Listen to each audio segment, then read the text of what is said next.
우리는 지난 한 달 동안에 돌의 비유를 배우라라는 제목으로 우리 함께 말씀을 나누었습니다. 우리 첫 번째 시간에는 이 산돌로 세워져라라는 주제로 말씀을 나누었죠. 특별하게 부활절 이후에 첫 주일을 맞이하는 우리들에게 산돌로 오신 예수 그리스도를 다시 한번 묵상하면서 우리도 그 예수님을 따라 산돌로 세워지길 원한다라는 고백을 우리가 함께 나누었습니다. 두 번째 우리 주에는 돌에 기름을 부으라라는 제목으로 함께 말씀을 나누었죠. 상하고 딱딱한 굳어진 우리의 마음에 이 성령의 기름 부음을 통하여 우리가 회복되어지고 또 그것을 통하여 거룩한 삶을 살기를 고백하는 시간을 우리가 함께 다짐하였습니다. 그리고 지난 주에는 이 바닥에 예수님께서 새 계명을 우리에게 주셨죠. 서로 용서하고 사랑하라는 그 계명에 따라서 우리도 우리의 마음속에 또 때로는 우리의 손에 들고 있던 돌들을 내려놓고 용서하자라는 것이 바로 지난주에 나눴던 말씀입니다. 이제 돌의 비유를 배우다 오늘 마지막 시간은요, 허리를 숙여 돌을 주우라라는 제목으로 여러분과 함께 말씀을 나누기를 원합니다. 사실 오늘 제목은 지난주에 나눴던 제목과 정반대되는 제목이죠. 지난주에는 돌을 어떻게 하라고 그랬죠? 내려놓으라고 했는데 오늘은 돌을 주우라라고 또 얘기합니다. 우리는 어느 장단에 춤을 춰야 될지 모르겠습니다. 그런데 돌을 내려놓다, 또 돌을 주어라, 여기에 집중하면 안 되고 모든 기준이 되는 것은 하나님입니다. 하나님을 통해서 때로는 우리가 돌을 내려놓아야 되기도 하고요, 때로는 우리가 돌을 주어야 하기도 한다라는 거예요. 우리의 기준이 아니라, 세상의 기준이 아니라 바로 하나님의 기준으로 우리가 돌을 내려놓기도 하고 돌을 주어야 한다라는 겁니다. 저는 오늘은 우리가 때로는 돌을 주어야 할 때가 있어요. 던져야 할 때가 있습니다. 그것을 나누기를 원합니다. 그러면 우리는 언제, 왜 돌을 주어서 던져야 하는지를 두 가지만 우리가 함께 나누어 보기를 원합니다. 첫 번째는요, 우리는 돌을 던져야 할 대상을 알아야 하고 또 준비해야 합니다. 여기서 제가 좀 몇 가지 단어들이 빠졌어요. 우리는 돌을 던져야 할 대상을 바로 알아야 하고 또 철저하게 준비해야 한다라는 거예요. 오늘 본문 사무엘상 17장은 우리가 너무나 잘 아는 말씀이죠. 바로 다윗과 골리앗의 싸움입니다. 이 다윗과 골리앗은 꼭 교회를 다니지 아니할지라도 세상 사람들도 다 아는 이야기예요. 거인 골리앗과 소년 다윗이 싸운 이야기는 다 아는 이야기입니다. 오늘 이야기를 통해서 우리에게 주시는 첫 번째 교훈은 뭐냐면 바로 우리가 누구와 싸워야 하는가에 대한 대상을 바로 알아야 한다는 거예요. 오늘 사무엘상 10장 40절에 보면 이렇게 되어 있습니다. 손에 막대기를 가지고 시내에서 매끄러운 돌 5을 골라서 자기 목자의 제구 곧 주머니에 넣고 손에 물매를 가지고 블레셋 사람에게로 나아가니라. 여기에 다윗이 누구에게 나아간다고 분명하게 성경은 기록하고 있어요. 블레셋 사람에게로 나아간다. 이 얘기는 뭐냐면 우리가 돌을 들어야 하는데 던져야 할 대상을 분명하게 누구인지를 알려주고 있습니다. 왜 그럴까요? 그 이유는 때로는 우리가 돌을 들어서 던져야 할 대상이 아닌 다른 곳으로 돌을 던질 때가 있어요. 때로는 우리끼리 돌을 던질 때도 있습니다. 참 마음 아픈 일이에요. 제가 그 전에 다른 교회를 섬길 때 그곳에는 교회 대항 배구 대회가 있었습니다. 배구 대회. 이 배구 대회가 얼마나 아주 치열한지요. 막 열심히 연습을 해가지고 이제 대회를 하게 되는데 결승전이 되다 보면요, 대단합니다. 근데 A 교회, B 교회 결승전을 하잖아요. 그럼 막 응원을 하잖아요. 응원할 때 보면은요, 한국에서는 마귀들과 싸울지라 막 이렇게 해요. 그 상대방이 마귀가 되는 거예요. 저는 가만히 이게 응원은 응원인데, 때로는요, 우리가 이건 뭐 그냥 제가 유머로 얘기한 거지만 때로는 우리 진짜 싸움에서 우리끼리 돌을 던지는 경우가 얼마나 많은지 몰라요. 그리고 우리는 대상을 잘 정해야 된다는 겁니다. 이거는 마치 전쟁에서 아군끼리 싸움하는 거랑 마찬가지예요. 여러분, 실제적으로요, 전쟁에서 이 오인 사격으로 또 오인 발포로 인해서 아군끼리 다치게 하는 일이 얼마나 많은지 모른다고 합니다. 굉장히 많대요. 4분의 1, 대략 24%가요 아군끼리 서로 싸운대요. 서로 잘못 오인해가지고요 그렇게 싸운다고 합니다. 20년 전에 있었던 이라크 전쟁에서는요 무려 64%가 아군끼리 싸워서 피해를 봤다라는 거예요. 얼마나 안타까운지 모릅니다. 여러분, 오해하지 마십시오. 그러면 적군이라고 해서 무조건 해쳐서 된다는 이야기는 아닙니다. 전쟁은 이 땅에서 사라져야 합니다. 서로 죽이거나 부상 입히는 일은 없어야 하는 거예요. 창세기 말씀처럼 하나님의 형상으로 만들어진 우리들은 서로 사랑하고 용서하며 살아가야 합니다. 자, 그렇다고 한다면 오늘 제가 말씀드리고 싶은 요점은 뭐냐면 바로 우리가 그래서 돌을 던져야 할 분명한 대상을 알아야 한다는 이런 의미로 말씀을 드리는 거예요. 때로는 우리 아군끼리 돌을 던지는 경우가 얼마나 많은지 모릅니다. 그래서 우리는요 돌을 들어야 하는데 분명한 대상을 알아야 되는 거예요. 에베소서 6장 12절에 보면 우리가 돌을 들어야 할 그 대상에 대해서 분명하게 알려주고 있습니다. 우리의 씨름은 혈과 육을 상대하는 것이 아니요 통치자들과 권세들과 이 어둠의 세상 주관자들과 하늘에 있는 악한 영들을 상대함이라.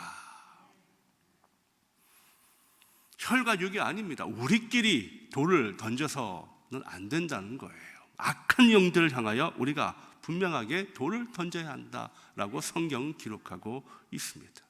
그러니까 우리가 돌을 들어야 할 분명한 목적이 있죠. 이유가 있습니다.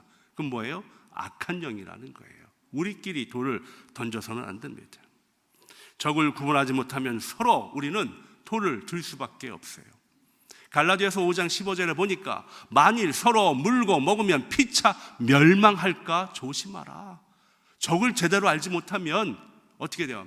서로 피차 멸망한다라고 성경은 기록하고 있습니다. 그래서 우리가 적을 잘 알아야 된다라는 것입니다.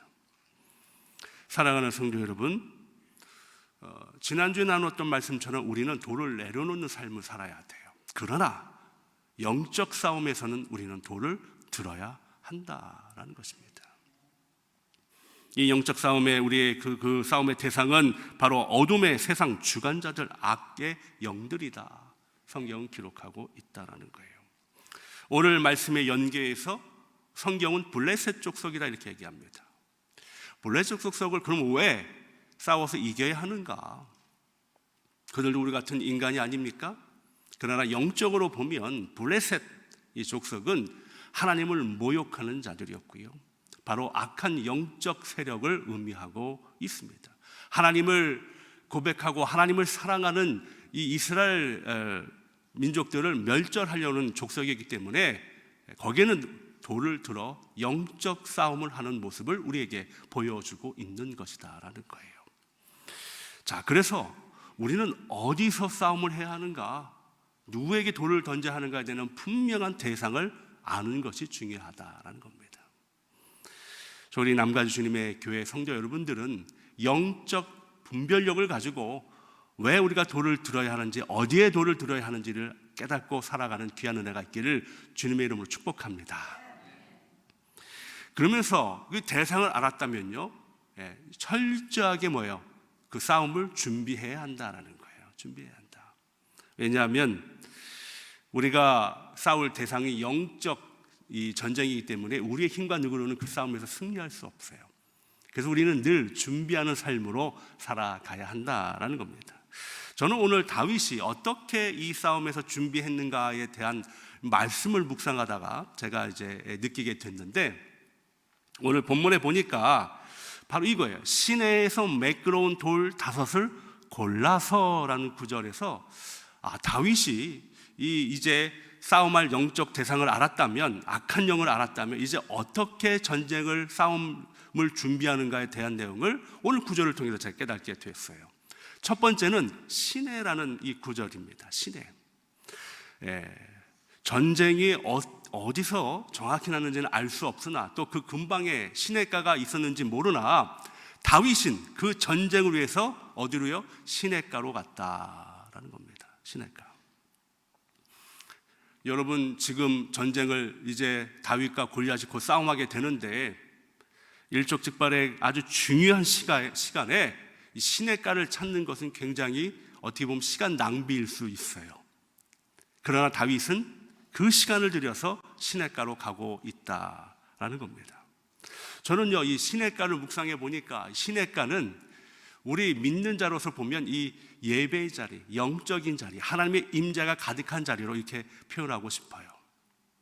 영적 싸움을 하기 위해서는 우리는 늘 예배의 자리로 참여하는 자가 되어야 된다는 거예요. 말씀으로 무장되고 훈련받고 기도로 훈련되고요. 이렇게 시냇가에서 영적으로 무장된 그 자리에 있어야 영적인 싸움을 할 수 있다라는 겁니다. 다윗이 시냇가에 피크닉을 간 것이 아닙니다. 그냥 구경한 것이 아니에요. 바로 영적인 싸움을 하러 시냇가에 갔듯이 우리도 영적인 싸움을 하기 위해서는 바로 하나님이 임재하는 이 자리에 게으르지 않고 나와야 한다라는 거예요.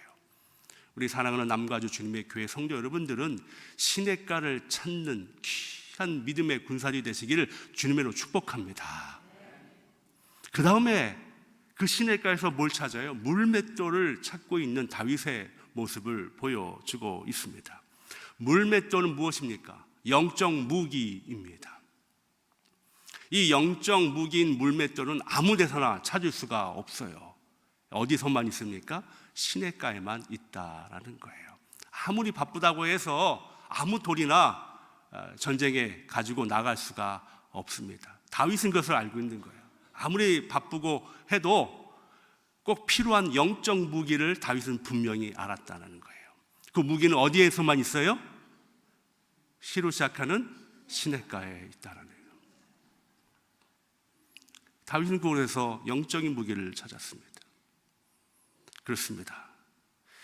이 영적 무기는 시냇가에서 발견됩니다. 매끄러운 돌을 찾는 거예요. 왜 매끄러운 돌을 시냇가에서 찾았는가? 다른 곳에서는 매끄러운 돌을 찾을 수가 없어요. 시냇물에서 물로 통하여 돌이 깎여지고 또 다듬어지기 때문에 그렇습니다. 우리도 마찬가지입니다. 믿음의 훈련의 자리에서 우리가 깎여지고 다듬어져야 영적인 무기를 소유할 수 있는 거예요. 그래 영적인 전쟁에 참여할 수가 있습니다. 다윗이 시냇가에서 물맷돌을 찾듯이 우리도 영적인 전쟁을 하기 위해서는 바로 하나님을 만나는 이 자리에서 영적인 무기가 만들어져야 되고 그 무기를 통하여 우리는 전쟁터에 나가야 된다는 거예요. 사랑하는 성도 여러분들은 귀한 이 은혜에 함께 참여하시기를 주님으로 축복합니다. 그 다음 보니까 다윗이 물맷돌을 5개를 취했습니다. 5개, 영적인 무기 5개를 취한 거예요. 그러나 골리앗과 싸울 때는 몇 개만 사용했습니까? 갑자기 질문하니까 2개인지 3개인지 5개를 다 사용했나? 이렇게 1개만 사용했죠. 그렇습니다.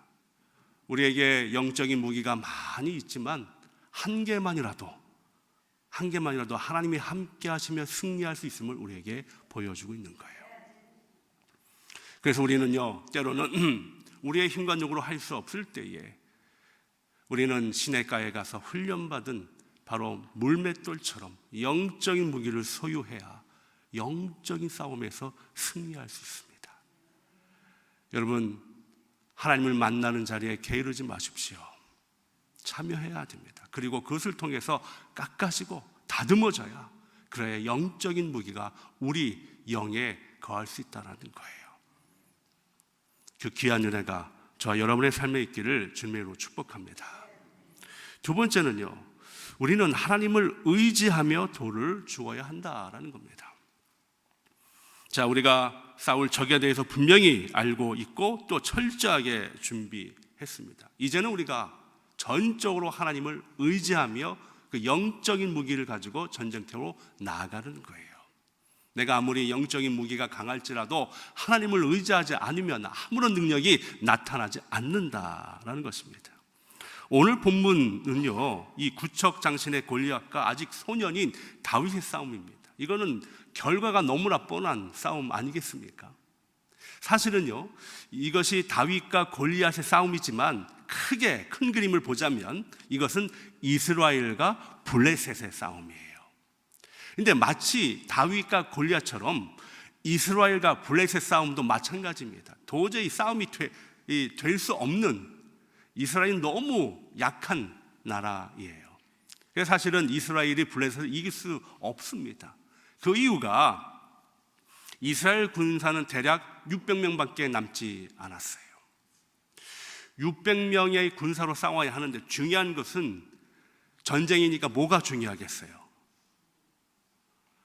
갑자기 질문하면 다 아는데 대답이 안 나오죠. 나도 안 나오네요. 무기가 중요하잖아요. 무기가. 전쟁에서 중요한 건 무기 아니겠습니까? 그런데 이스라엘은요, 무기가 없었어요. 무기가요, 철로 된 칼은요, 오로지 사울 왕과 그의 아들 요나단밖에 없었어요. 칼이 2자루밖에 없었어요. 그 구절을 사무엘상 13장 22절에 이렇게 표현합니다.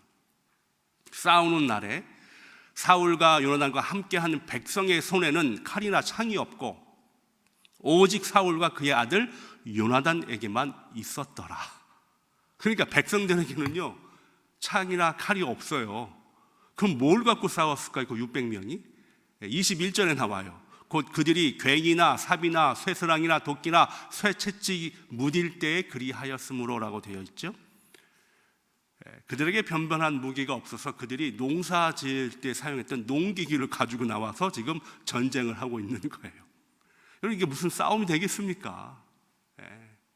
병력도 약한 뿐만 아니라 칼은 2자루밖에 없어가지고 왕하고 그의 아들만 차고 있고 나머지는 괭이나 삽이나 쇠스랑을 가지고 싸운다니. 그와 반면에 블레셋 나라는요, 강력한 철로 된 무기들로 가득 차 있었어요. 그러면 왜 이스라엘은 철로 된 칼이나 창이 없었는가? 여기도 성경에 이렇게 기록하고 있습니다. 19절이에요. 그때의 이스라엘 온 땅에 철공이 없었으니, 철공이 누구냐면 철을 만드는 사람입니다. 이는 블레셋 사람들이 말하기를 히브리 사람이 칼이나 창을 만들까 두렵다 하였습니다. 이렇게 되어 있어요. 그러니까 블레셋 나라가 일부러 이 이스라엘 사람들이 철과 칼과 창을 갖지 못하도록 했다라는 것을 보여주고 있어요. 성경에는 기록되어 있지 않지만 역사학자들은 이렇게 보고 있습니다. 블레셋 사람들이 철공들을 죽이거나 아니면 다 포로로 잡아갔다는 거예요. 그러니까 철로 만들 수 있는 이 칼이나 창을 만들 수가 없는 거예요. 철을 다룰 수 있는 사람이 없으니까 말이에요. 그러니까 이스라엘 백성들은 오로지 무기가 딱 칼 2자루입니다. 뭐 전쟁이 되겠습니까? 이렇게 여러분 한번 생각해 보십시오. 강력한 무기로 준비된 이 병사와 제대로 된 무기 없이 서 있는 병사, 어떤 전쟁이 되겠습니까? 뻔한 전쟁이잖아요. 그래서 할 수 없이 이들은요, 하나님을 의지할 수밖에 없다라는 거예요. 우리의 힘과 능으로 할 수 없을 때에 우리는 전능하신 하나님을 의지해야 한다음을 다시 한번 우리에게 보여주고 있습니다. 사랑하는 성도님을 그렇습니다. 여러분들도 거대한 이 골리앗같이 문제가 우리의 삶에 얼마나 많은지 몰라요. 육신의 연약함, 육신의 질병으로 갑자기 나타난 골리앗을 만나기도 하고요. 때로는 자녀의 문제로 갑자기 골리앗을 만나기도 합니다. 그때 우리가 도저히 이 골리앗을 이길 수 없어요. 그때 세상의 힘을 빌리는 것이 아니라 바로 전능하신 하나님의 이름으로 이겨나가시는 저와 여러분 되시길 주님으로 축복합니다. 근데 자꾸만 우리는 세상의 힘을 빌리려고 하는 그럼 참 연약함을 우리가 고백합니다. 오늘 성경에도 나와요. 오늘 성경에도 보니까 어떻게 하면 이 골리앗을 이길까? 그래서 세상의 힘을 빌리는 모습이 사무엘상 17장 38절 39절에 나오는데 이렇게 되어 있어요. 이에 사울이 자기 군복을 다윗에게 입히고 노투구를 그의 머리에 씌우고 또 그에게 갑옷을 입히매 다윗이 칼을 군복 위에 차고는 익숙하지 못하므로 시험적으로 걸어보다가 사울에게 말하되 익숙하지 못하니 이것을 입고 가지 못하겠나이다 하고 곧 벗고라는 구절이 나와요. 이 모습을 보면 연약한 가운데서도 세상적인 힘을 통해서 어떻게 하면 이겨보려고 하는 인간의 연약함이 이 안에 다 배어져 있습니다. 먼저 뭐냐면 한번 볼까요? 이렇게 본문이 나오는데요, 먼저 사울이 자기의 군복을 다윗에게 입혔다라고 되어 있어요. 여러분, 이것은 굉장히 중요한 의미를 갖는 거예요. 여러분, 옷은 그 사람을 좀 이렇게 나타나기도 하고 상징할 때가 되게 많죠. 그래서 이 옷은 굉장히 중요한 의미를 갖고 있습니다. 그래서 이 왕이 자신이가 입었던 군복을 다윗에게 입혔다는 것은 뭐예요? 왕의 권력을 주었다는 거예요. 그만큼 옷은요, 큰 어떤 힘을 가지고 있어요. 어제 우리 그 여선교회, 총여선교회 수련회가 있었습니다. 근데 다 티셔츠를 입었어요. 하나님과 동행하는 자라는 이렇게 아주 예쁜 티셔츠를 모두 입고 이렇게 시간을 보냈는데, 혹 그때 저만 검은 티셔츠에 남성들이여 껴있자 해가지고 총 남성계 티셔츠를 혼자 입고 왔다고 하면 얼마나 어색하겠어요. 재미있는 줄 알고 내가 이걸 준비했는데 괜히 준비했나요? 때로는 이게 좀 이게 될 때도 있고 안 될 때도 있어요. 보니까 재미있다고 하시니까 감사합니다. 그거 제가 지금 말씀드린 요점은 그래요. 옷에는요, 보이지 않는 능력이 있는 거예요. 하나가 되는 거예요. 아이덴티티가 있습니다. 어제 우리 여성교회 입었다는 것은 정말 그 고백처럼 하나님과 함께하는 여성교회가 되자고 하는 그 고백이 그 옷 속에 담겨져 있는 거 아니겠어요? 마치 여러분, 이 부대의 깃발과 같아요. 이 부대마다 다 깃발이 있습니다. 근데 이 깃발이 의미하는 것은 그 부대를 상징하는 거예요. 천조각으로 된 깃발이 무슨 능력이 있겠어요? 아닙니다. 근데 그 깃발에는요, 그 부대를 상징하는 거예요. 예를 들어서 미국의 독립전쟁 시절에 이 벙커힐이라는 전쟁에서요, 조지 워싱턴이 영국의 캠브리지 부대의 깃발을 빼앗음으로 말미암아 전쟁에 승리하게 됐어요. 그러니까 깃발을 뺏기게 되면 이제 그 부대의 어떤 전투력이 상실된다라고 보면 되는 거예요. 그만큼 이 옷이나 깃발은요, 그냥 천조각이 아닙니다. 그의 권력을 상징하는 거예요. 그러니까 다윗이 왕의 군복을 입었다는 것은 그 시간만큼은 다윗이 왕이 된 거예요. 얼마나 큰 권력을 받았습니까? 그 다음에 또 본문 보니까 노투구를 그의 머리에 씌우고 또 그에게 갑옷을 입히매 다윗이 칼을 군복 위에 찼다라고 되어 있죠. 제가 말씀드린 대로 이스라엘에는 칼이 몇 자루 있어요? 2자루 있어요. 그 중에 하나를 다윗이 가진 겁니다. 엄청난 무기를 소유한 거예요. 그렇잖아요. 그러니까 인간적으로는요, 보면 최고의 권력, 왕의 권력을 가졌고 또 최고의 무기를 가졌다는 겁니다. 그러니까 커다란 골리앗을 바라보면서 어떻게 보면 우리도 최대 인간적으로 한번 해보자, 인간적인 세상의 힘을 빌려보자 라고 하는 것이 바로 그 부분이에요. 그런데 놀라운 것은 다윗이 이 오늘 본문에 이렇게 되어 있죠. 익숙하지 못하니 이것을 입고 가지 못하겠나이다 하고 곧 벗었다라고 되어 있지요. 저는 이제 이 구절을 읽으면서 참 많은 것을 깨닫게 되었습니다. 이것을 영적으로 저는 이렇게 해석하고 싶어요. 하나님의 자녀는요, 커다란 골리앗을 만나면 세상의 옷을 입는 것이 아니에요. 하나님의 자녀의 옷을 입어야 합니다. 자꾸만 세상의 옷을 입어보면 그 옷을 가지고 승리할 것처럼 보이지만 아니라는 거예요. 아닙니다. 우리는 우리에 맞는 옷이 있어요. 그래서 그 세상의 옷이 익숙하지가 않습니다. 그러니까 늘 기도하고 늘 하나님을 바라보며 살아가는 하나님의 자녀들은요, 세상의 옷이 익숙하지가 않은 거예요. 아무리 왕의 권력을 가지고 있어도 최첨단의 무기를 가지고 있어도 그것이 익숙하지가 않아요. 왜? 하나님을 만나는 방법을 따로 알고 있기 때문에 그러는 거예요. 바로 다윗이 그러하였습니다. 세상적인 방법을 의지하는 것이 아니라 다윗은 늘 그러했듯이